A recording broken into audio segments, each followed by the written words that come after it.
MP Aslam holy Quran award വിതരണവും ഖുർആൻ സമ്മേളനവും December 23-24 തീയതികളിൽ വളവന്നൂർ അൻസാർ ക്യാമ്പസിൽ നടക്കും. വിവിധ വിഭാഗങ്ങളിലായി നടക്കുന്ന മത്സരങ്ങളിൽ 35 ലക്ഷം രൂപയുടെ ക്യാഷ് അവാർഡാണ് നൽകുന്നത്. ഖുർആൻ മനഃപ്പാഠമാക്കുന്ന വിദ്യാർത്ഥികളെ അതിന്റെ ആശയം കൂടി മനസ്സിലാക്കുന്നതിന് പ്രചോദിപ്പിക്കുകയെന്ന ലക്ഷ്യത്തോടെ 2024 ആരംഭിച്ചതാണ് AP Aslam holy Quran award. മുസ്ലിം ഐക്യം ഖുർആനിന്റെ തണലിൽ എന്ന പ്രമേയത്തിലൂന്നിയാണ് ഈ വർഷം മുതൽ അവാർഡും അനുബന്ധ പരിപാടികളും നടക്കുന്നത്. 3 വിഭാഗങ്ങളിലായാണ് മത്സരം നടക്കുക. 23-ന് രാവിലെ 7 മണി മുതൽ മത്സരങ്ങൾ ആരംഭിക്കും. വൈകിട്ട് 4:30-ന് ഖുർആൻ സമ്മേളനം പാണക്കാട് മുനവ്വറലി ശിഹാബ് തങ്ങൾ ഉദ്ഘാടനം ചെയ്യും. AP അസ്ലം അവാർഡ് സീസൺ 1-ന്റെ റിവ്യൂ പ്രകാശനവും തങ്ങൾ നിർവഹിക്കും. Doctor MP Abdussamad Samadani MP അധ്യക്ഷത വഹിക്കും. ഡിസംബർ 24-ന് വൈകിട്ട് 4:30-ന് ഗ്രാൻഡ് മാസ്റ്റർ GS പ്രദീപിന്റെ നേതൃത്വത്തിലുള്ള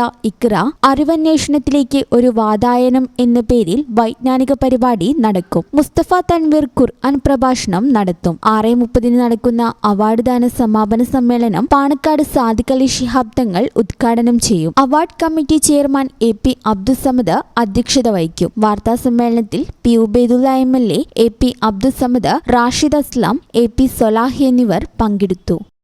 ഈ ചാനൽ ന്യൂസ് മലപ്പുറം.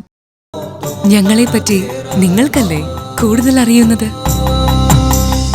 പരിശുദ്ധിയുടെ സുവർണ പാരമ്പര്യം. Hayath golden diamonds, Valanchery.